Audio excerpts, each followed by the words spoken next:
New Zealand एक बहुत theory की जमीन साउथ वेस्टर्न पैसिफिक ओशन में यह मौजूद है। थियो मेन आइलैंड्स मिलकर यह थीश बनाते हैं। नॉर्थ आइलैंड और साउथ आइलैंड ये थ्यूनिया की बाकी जगहों से बिल्कुल अलग हैं। ये आइलैंड्स हमेशा यहां नहीं थे। लाखों साल पहले ये समुद्रेक्र से ऊपर उठे थे। वोल्केनोज फटे, अर्थक्वेक्स से जमीन हिल गई। समय के साथ इन ताकतों ने न्यूजीलैंड को आकार दिया। न्यूजीलैंड को सबसे पहले पॉलिनेशियन एक्सप्लोरर्स ने खोजा था। वे 1000 साल पहले कनूज में आए थे। उन्होंने इस जमीन को एओटियरवा कहा। माओरी में इसका मतलब है land of the long white cloud. आज न्यूजीलैंड एक मॉडर्न थीश है, लेकिन इसमें आज भी एक फॉरेस्ट की खूबसूरती है। यह एडवेंचर की जगह है और यह एक्सप्लोर किए जाने का इंतजार कर रहा है।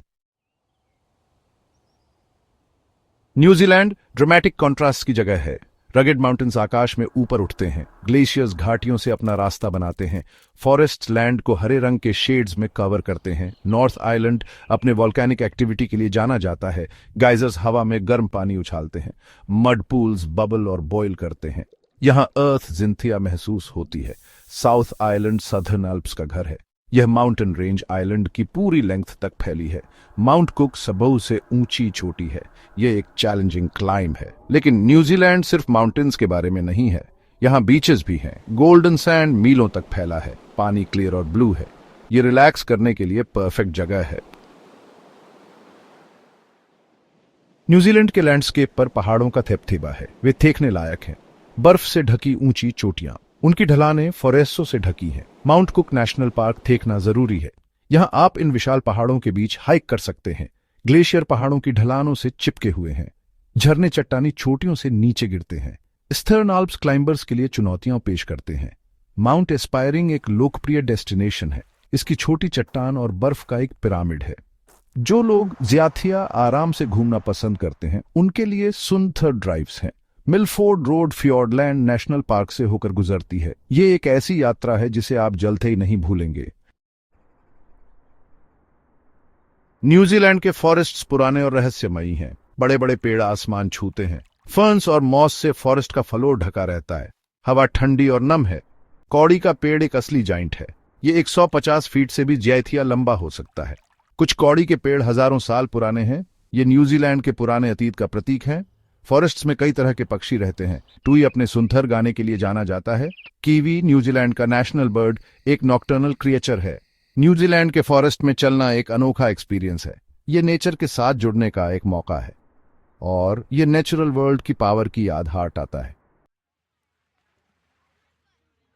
Section 5 the shores of paradise. New Zealand एक टापुथीश है। ये पानी से घिरा हुआ है। कोस्ट लाइन पर बीचेस फैले हुए हैं। हर एक सबू से अलग है। बे ऑफ आइलैंड्स एक बहुत फेमस जगह है। बे में 140 से ज्यादा आइलैंड्स हैं। पानी में स्विमिंग, सेलिंग और फिशिंग आराम से कर सकते हैं। साउथ आइलैंड में वेस्ट कोस्ट अपनी वाइल्ड ब्यूटी के लिए जानी जाती है। टैस्मन सी कोस्ट से टकनाइटा है। रेन फॉरेस्ट ओशन से मिलते हैं। चाहे आप आराम करने के लिए कोई जगह ढूंढ रहे हों या कोई एडवेंचर, न्यूजीलैंड के बीचेस में हर किसी के लिए कुछ न कुछ है। Section 6 guardians of the land. Maori लोग सबू से पहले न्यूजीलैंड में आकर बसे थे। वे 1000 साल से भी पहले पॉलिनेशिया से आए थे। उनकी संस्कृति न्यूजीलैंड की पहचान का एक जरूरी हिस्सा है। माओरी लोगों को धरती के लिए बहुत सम्मान है। वे मानते हैं कि सभी चीजें एक दूसरे से जुड़ी हुई हैं। उनकी परंपराएं और कहानियां पीढ़ियों से चली आ रही हैं। नक्काशी और टैटू माओरी संस्कृति का एक अहम हिस्सा है। वे कहानियां सुनाते हैं और पूर्वजों का प्रतिनिधित्व करते हैं। हाका एक पारंपरिक युद्ध नृत्य है जो ताकत और एकता का एक जबरदस्त प्रदर्शन है। एक माराय एक माओरी मीटिंग हाउस में जाना एक खास अनुभव है। यहां आप माओरी रीति रिवाजों और परंपराओं के बारे में जान सकते हैं। Section 7 a journey through middle earth. New Zealand cinematic landscapes की जगह है। कोई हैरानी की बात नहीं कि डायरेक्टर पीटर जैक्सन ने the Lord of the rings और द हॉबिट ट्रिलॉजीज की शूटिंग यहीं की थी। फिल्म के फैंस शूटिंग की कई जगहों पर जा सकते हैं। हॉबिटन व गांव जहां फ्रोडो बैगिंस रहता था एक पॉपुलर डेस्टिनेशन है। न्यूजीलैंड के लैंडस्केप्स मिडिल अर्थ की ब्यूटी और भव्यता को पूरी तरह से दिखाते हैं। शायर की रोलिंग हिल्स से लेकर मोरडोर की ज्वालामुखी चोटियों तक सब कुछ यही है। इन जगहों पर जाना ऐसा है जैसे फिल्मों में कीटीएम रखना। यह खुद मिडिल अर्थ के जातियों को एक्सपीरियंस करने का एक मौका है। सेक्शन 8 एक अलग थलग जमीन के अनोखे जीव। न्यूजीलैंड के अलग थलग होने के कारण वहां के पेड़ पौधों और जानवरों का अनोखा विकास हुआ है। इनमें से कुछ जीव पृथ्वी पर और कहीं नहीं पाए जाते हैं। कीवी शायद न्यूजीलैंड का सबसे मशहूर जानवर है। यह छोटा उड़ न सकने वाला पक्षी एक राष्ट्रीय प्रतीक है। तुतारा एक ऐसा सरीसृप है जो डायनासोर के समय से मौजूद है। किया एक शरारती तोता है। वे अपनी बुद्धिमत्ता और उत्सुकता के लिए जाने जाते हैं। वेटा एक विशालकाय कीड़ा है जो 4 इंच से भी ज्यादा लंबा हो सकता है। सेक्शन 9 ऑटेरवा एवेट्स। न्यूजीलैंड एडवेंचर, ब्यूटी और वंडर की लैंड है। इसके ऊंचे पहाड़ों से लेकर इसकी साफ बीचेस तक यहाँ सबके लिए कुछ ना कुछ है। एंशिएंट फॉरेस्ट्स को एक्सप्लोर करें, यूनिक वाइल्ड लाइफ से मिले और मौरी कल्चर में डूब जाए। डिस्कवर करें कि न्यूजीलैंड एक ऐसी डेस्टिनेशन क्यों है जो आपके जाने के बाद भी आपके साथ रहेगी। तो आप किसका इंतजार कर रहे हैं? ऑटेरवा आपका इंतजार कर रहा है। सेक्शन 10 कुदरत की कारीगरी का अजूबा। न्यूजीलैंड का लैंडस्केप किसी पेंटर के सपने जैसा है। हर स्ट्रोक एक नया रिड्यूसियल दिखाता है। हरे भरे पहाड़ जहां तक नजर जाए फैले हुए, जिन पर घास के मैथियान और भेड़ें थेकती हैं। यहाँ की हरियाली एक हरे भरे कालीन जैसी है जिसमें फर्न और लोकल पेड़ पौधे ऐसे उगते हैं जैसे उन्हें खास यहीं के मौसम के लिए बनाया गया हो। जैसे जैसे आप आगे बढ़ते हैं, जमीन का रूप नाटकीय ढंग से बठैलता जाता है। ऊंचे ऊंचे पहाड़ जैसे स्टर्न आल्प्स शान से खड़े हैं, जिनकी चोटियां अक्सर बर्फ की चादर से ढकी होती हैं। ये पहाड़ सिर्फ देखने में ही खूबसूरत नहीं, बल्कि एडवेंचर करने वालों के लिए खेल का मैदान भी है, जहां स्कीइंग से लेकर पर्वतारोहण तक की एक्टिविटीज होती हैं। यहाँ का समुद्री तट भी कुथेरत की कलाकारी का सबूत है। सुनहरी रेत वाले समुद्री तट आपको धूप सेंकने के लिए बुलाते हैं, जबकि ऊबड़ खाबड़ चट्टाने और पथरीले किनारे समुद्र और जमीन के बीच स्थितियों पुराने रिश्ते की कहानियां सुनाते हैं। यहाँ का पानी नीले और हरे रंगों का एक जाती हुई संगम है जो सी जीवों से भरा है और कायाकिंग, डाइविंग या बस इसे निहारने के लिए बिल्कुल सही है। यहाँ तक कि कैंटरबरी जैसे समतल मैथियानों का भी अपना ही आकर्षण है। वे त्योर तक फैले हुए हैं। खुलेपन और आजादी का एहसास कनाटे हैं, जहां फसलें हवा में धीरे धीरे झूलती हैं। आप जहां भी देखें, न्यूजीलैंड का अलग अलग लैंडस्केप आपको इसे एक्सप्लोर करने और इसकी खूबसूरती में खो जाने के लिए बुलाता है। ये एक ऐसी जगह है जहां कुदरत की शान पूरी तरह से देखती है और अपने राज खोलने का इंतजार कर रही है। तो एक पल रुकिए, ताजी हवा में सांस लीजिए और इस शांतियार जगह के खूबसूरत नज़ारों में खो जाइए। ऑटेरवा यानी लंबी सफेद बाथेल वाली जगह वाकई कुदरत की कारीगरी का एक अजूबा है। जैसे ही हम न्यूजीलैंड के शानदार नज़ारों से गुजरते हैं, आइए कुछ ऐसे जरूरी टूरिस्ट स्पॉट्स के बारे में जानते हैं जो इस देश को ट्रैवलर्स के लिए एक जन्नत बनाते हैं। हमारी लिस्ट में सबसे पहले ऑकलैंड शहर है, जिसे सिटी ऑफ सेल्स कहा जाता है। अपने खूबसूरत हार्बर, शांतियर कल्चर और पैनोरामिक व्यूज देने वाले आइकॉनिक स्काई टावर के साथ ऑकलैंड किसी भी एडवेंचर के लिए एक परफेक्ट स्टार्टिंग पॉइंट है। इसके बाद रोटोरुआ जाएं, एक जियोथर्मल वंडरलैंड। यहां आप गीजर को फूटते हुए, मड पूल्स को उबलते हुए देख सकते हैं और ट्रेडिशनल परफॉर्मेंस और हांगी फीस्ट के जरिए रिच मौरी कल्चर को एक्सपीरियंस कर सकते हैं। जो लोग नेचुरल ब्यूटी चाहते हैं, उनके लिए बे ऑफ आइलैंड्स एक सच्चा अनमोल रत्न है। 140 से जायाथिया सब ट्रॉपिकल आइलैंड्स के साथ ये जगह सेलिंग, डॉल्फिन देखने और एकांत बीचेस को एक्सप्लोर करने के लिए आइडियल है। साउथ आइलैंड में जाएं और आपको क्वींसटाउन मिलेगा, जो थ्यूनिया की एडवेंचर कैपिटल है। फिर चाहे बंजी जंपिंग हो, जेट बोटिंग हो या सर्दियों में स्कीइंग, क्वींसटाउन एक थ्रिल सीकर का सपना है। शांतियर फियोर्डलैंड नेशनल पार्क को मिस न करें, जहां फेमस मिलफोर्ड साउंड है। अपनी शांतियर चट्टानों, झरनों और शांत पानी के साथ इसमें कोई हैरानी नहीं कि रूडयार्ड किपलिंग ने इसे थ्यूनिया का 8वां अजूबा कहा था। साउथ आइलैंड के वेस्ट कोस्ट पर छिपा हुआ है खूबसूरत फ्रांस जोसेफ ग्लेशियर। यहां आप पुरानी बर्फीली बनावटों में हाइक कर सकते हैं या बर्ड्स आई व्यू के लिए एक सुंदर हेलीकॉप्टर राइड ले सकते हैं। न्यूजीलैंड की वाइन कंट्री का स्वाद लेने के लिए मार्लबोरो जाएं। अपने वर्ल्ड क्लास सॉविनियन ब्लैंक के लिए मशहूर यह जगह खूबसूरत विनयर्ड्स और गॉर्मेट डाइनिंग एक्सपीरियंसेस थीटी है। आखिर में उन लोगों के लिए जो भीड़भाड़ से थ्यूर जाना चाहते हैं, कोरियोमंडल पेनिनसुला, सुंदर बीचेस, हरे भरे रेन फॉरेस्ट और फेमस कैथीड्रल कोव थीटा है, जो एक नेचुरल रॉक आर्चवे है और एक्सप्लोरेशन के एक थीम के लिए परफेक्ट है। वाइब्रेंट शहरों से लेकर छिपे हुए नेचुरल वंडर्स तक न्यूजीलैंड में हर ट्रैवलर के लिए कुछ न कुछ है। तो अपना सामान पैक करें और ऑटेरोआ के खजानों को खोजने निकल पड़े। कंट्रास्ट्स और ब्यूटी की इस शांतियर जमीन में हर मोड पर एडवेंचर आपका इंतजार कर रहा है। जैसे ही हम न्यूजीलैंड के शांतियर लैंडस्केप्स से गुजरते हैं, इस अनोखी जमीन को शेप देने वाली इतिहास की रिच टेपेस्ट्री को अनदेखा करना इम्पॉसिबल है।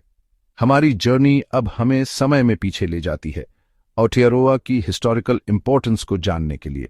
न्यूजीलैंड की कहानी माओरी के पॉलिनेशियन एंसेस्टर्स के आने से शुरू होती है, जिन्होंने 1000 साल पहले यहां बसने के लिए वास्ट पैसिफिक ओशन को पार किया था। ये अर्ली सेटलर्स अपने साथ एक यूनिक कल्चर, लैंग्वेज और लाइफस्टाइल लाए, जो आज भी थ्राइव कर रहा है।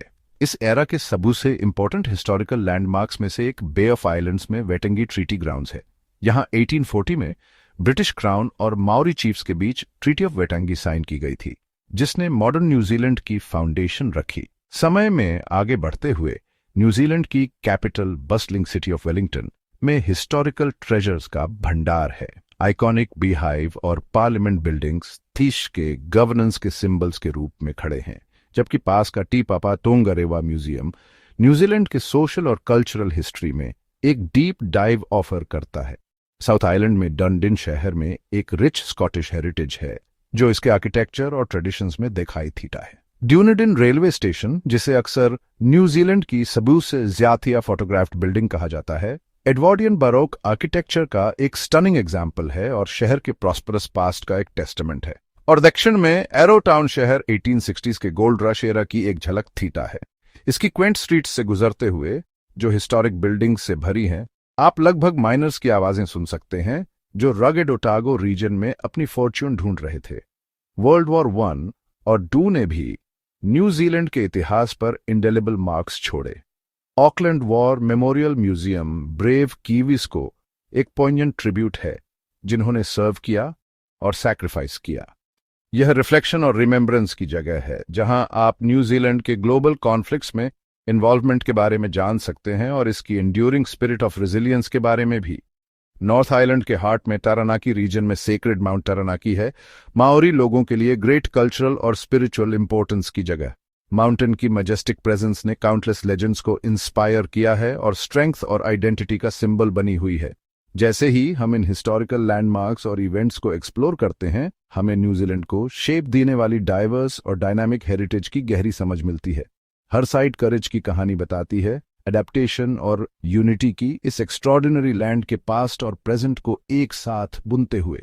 तो जैसे ही आप ऑटेरोआ की जमीन पर की थीम रखते हैं, याद रखें कि हर हिल, वैली और शोरलाइन में इतिहास का एक टुकड़ा है, जो खोजे जाने का इंतजार कर रहा है।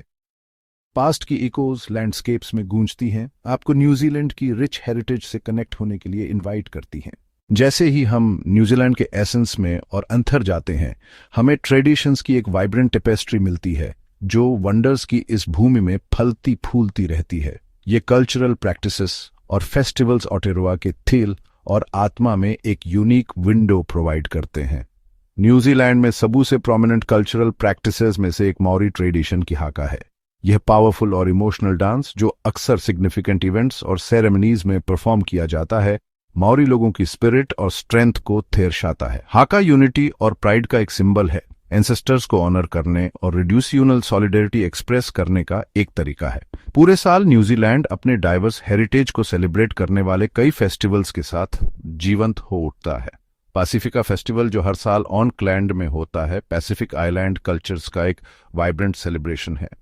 पैसिफिक के म्यूजिक, डांस और फूड के साथ ये फेस्टिवल सेंसेस के लिए एक त्यावत है और न्यूजीलैंड की मल्टी कल्चरल आइडेंटिटी का एक टेस्टामेंट है। एक और सिग्निफिकेंट इवेंट मातारिकी फेस्टिवल है, जो माओरी न्यू ईयर को मार्क करता है। जून में सेलिब्रेट किया जाने वाला मातारिकी रिफ्लेक्शन, रिमेम्बरेंस और रिन्यूअल का समय है।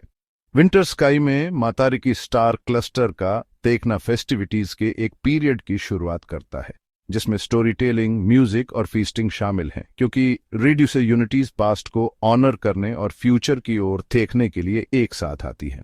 साउथ आइलैंड में क्राइस्टचर्च का हलचल भरा शहर वर्ल्ड बस्कर्स फेस्टिवल होस्ट करता है, एक लाइवली इवेंट जो दुनिया भर के स्ट्रीट परफॉर्मर्स को दिखाता है।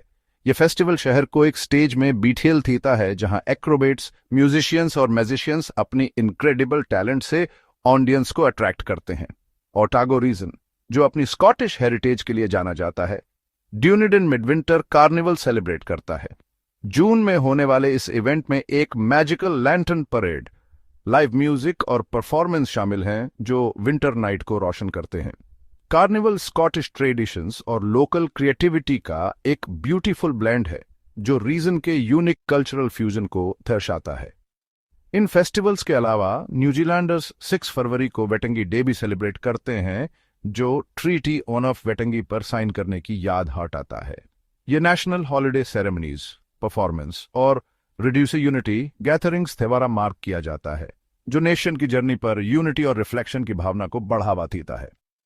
न्यूजीलैंड के ट्रेडिशंस केवल फेस्टिवल्स तक ही सीमित नहीं हैं, वे इसके लोगों के डेली लाइफ में बुने हुए हैं। काई फूड शेयर करने से लेकर माना काइटांगा हॉस्पिटैलिटी की प्रैक्टिस तक, ये कस्टम्स, रिस्पेक्ट, रिड्यूस यूनिटी और कनेक्शन के वैल्यूज को दर्शाते हैं जो कीवी कल्चर को अंडरपिन करते हैं। जैसे ही आप न्यूजीलैंड के ट्रेडिशंस में खुद को डुबोते हैं, आपको एक ऐसी भूमि मिलेगी जहां एंशिएंट प्रैक्टिसेस और मॉडर्न सेलिब्रेशंस एक साथ सामंजस्य बिठाते हैं। हर फेस्टिवल, डांस और सेरेमनी ऑटेरोआ को डिफाइन करने वाले रिच कल्चरल मोज़ेक की एक झलक प्रोवाइड करता है।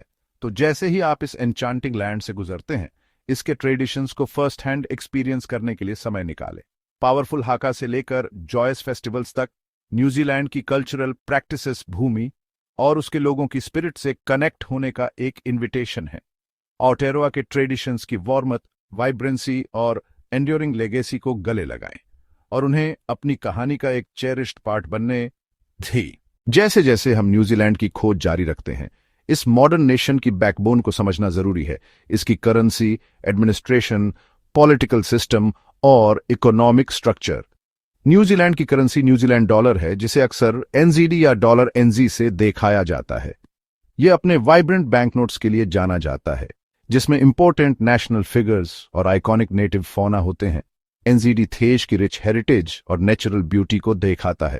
रिजर्व बैंक ऑफ न्यूजीलैंड देश का सेंट्रल बैंक करेंसी जारी करने और उसे मैनेज करने के लिए रेस्पॉन्सिबल है, जो इसकी स्टेबिलिटी और रिलायबिलिटी को इंश्योर करता है। न्यूजीलैंड का पॉलिटिकल सिस्टम एक कॉन्स्टिट्यूशनल मोनार्की के अंडर एक पार्लियामेंट्री डेमोक्रेसी है। Head on off state United kingdom का मोनार्क होता है, जिसे लोकल लेवल पर गवर्नर जनरल रिप्रेजेंट करता है। Head on off government prime minister होता है, जो एग्जीक्यूटिव ब्रांच को लीड करता है। न्यूजीलैंड की पार्लियामेंट में हाउस ऑन ऑफ रिप्रेजेंटेटिव्स शामिल है, जहां मेंबर्स को mixed member proportional representation system के जरिए चुना जाता है। यह सिस्टम पूरे देश में अलग अलग आवाजों का फेयर और बैलेंस्ड रिप्रेजेंटेशन इंश्योर करता है। न्यूजीलैंड की इकोनॉमी मजबूत और डाइवर्स है, जिसमें एग्रीकल्चर, टूरिज्म, मैन्युफैक्चरिंग और सर्विसेज जैसे कि सेक्टर्स शामिल हैं।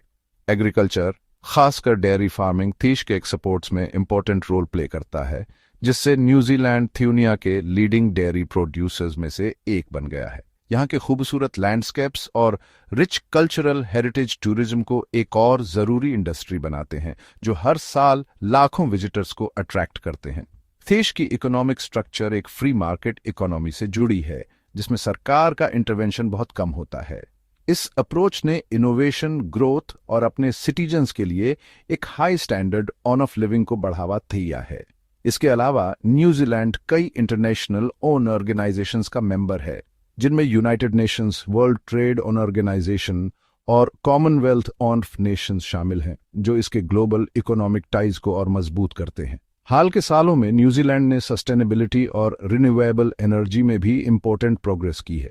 कार्बन एमिशन को कम करने और अपने नेचुरल एनवायरनमेंट को प्रोटेक्ट करने की स्ट्रांग रिड्यूसेटमेंट के साथ यह नेशन ग्रीन इनिशिएटिव्स और सस्टेनेबल प्रैक्टिसेस में एक लीडर है।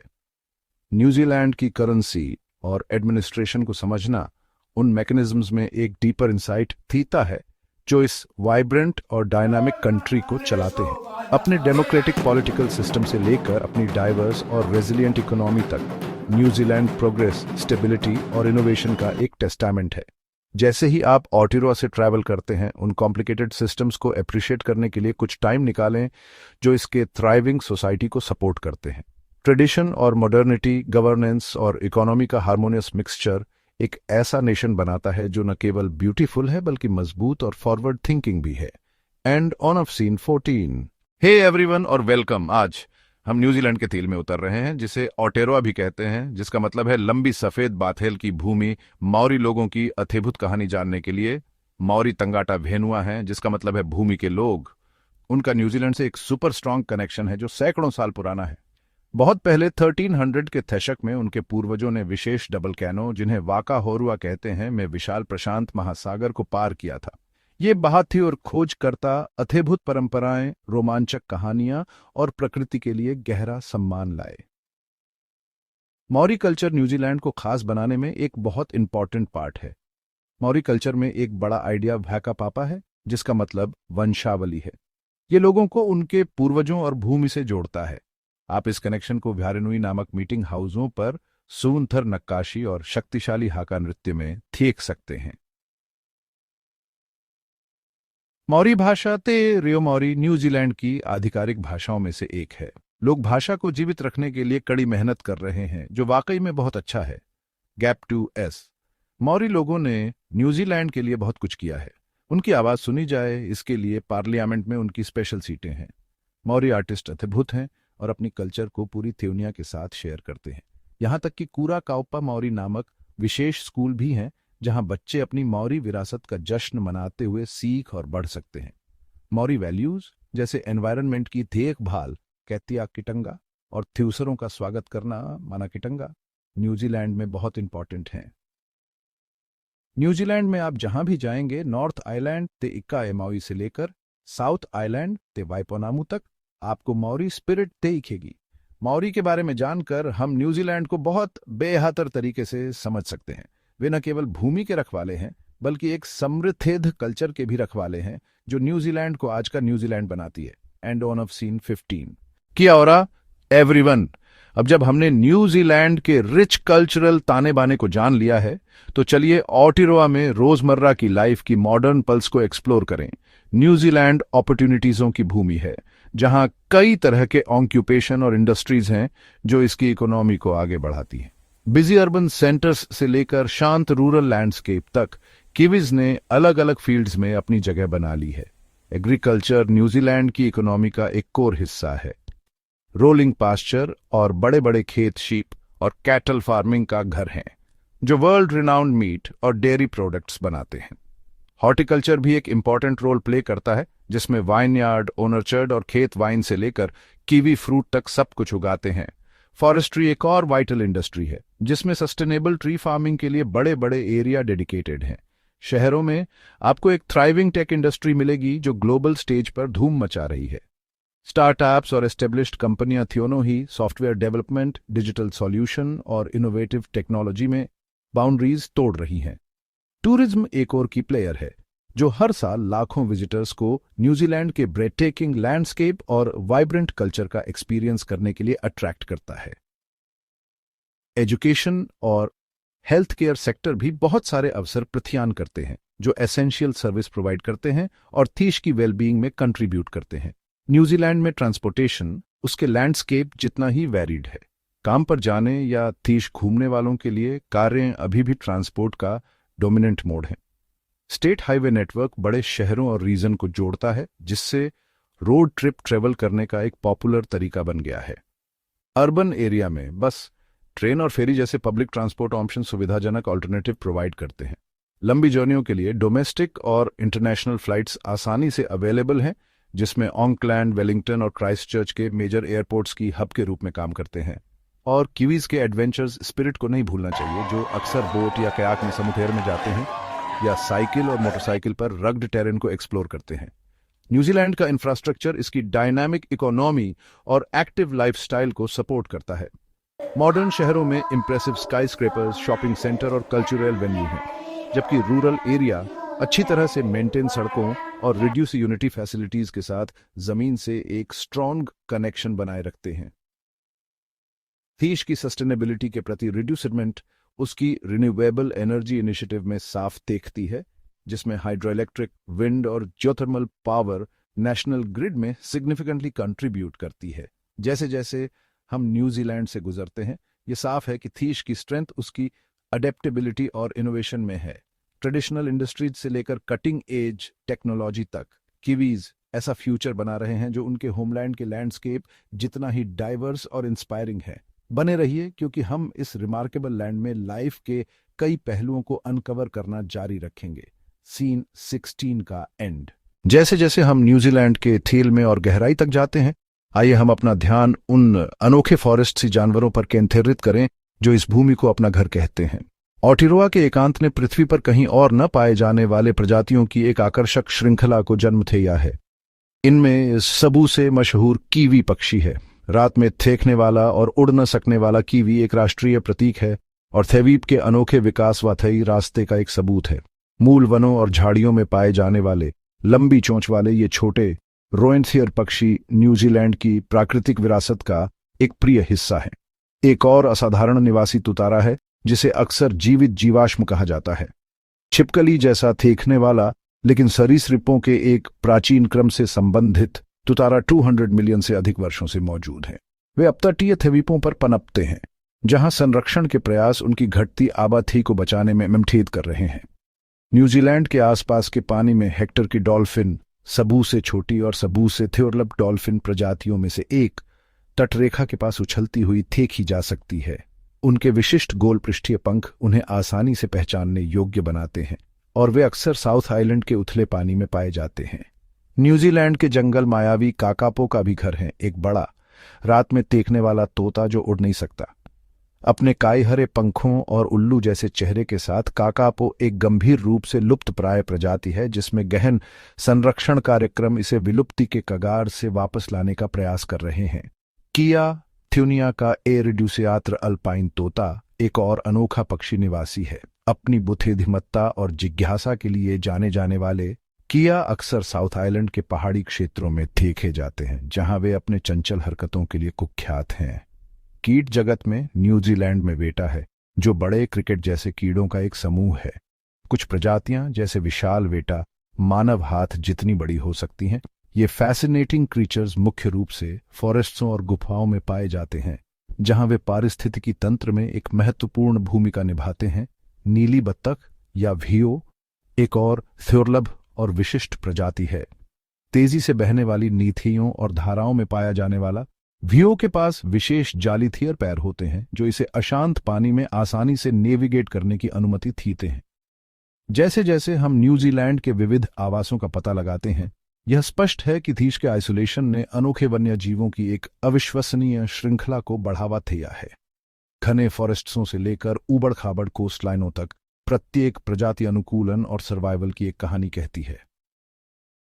इन उल्लेखनीय जीवों की रक्षा और संरक्षण के चल रहे प्रयास न्यूजीलैंड की अपनी प्राकृतिक विरासत के प्रति प्रतिबद्धता का एक प्रमाण है। इन आवासों की रक्षा करके हम यह सुनिश्चित करते हैं कि भविष्य की पीढ़ियां ऑटिरोवा के वन्य जीवों के चमत्कारों पर विस्मय करना जारी रख सकें। इस असाधारण सुंदरता और विविधता की भूमि के माध्यम से अपनी यात्रा जारी रखते हुए हमारे साथ बने रहें। सीन 17 का एंड।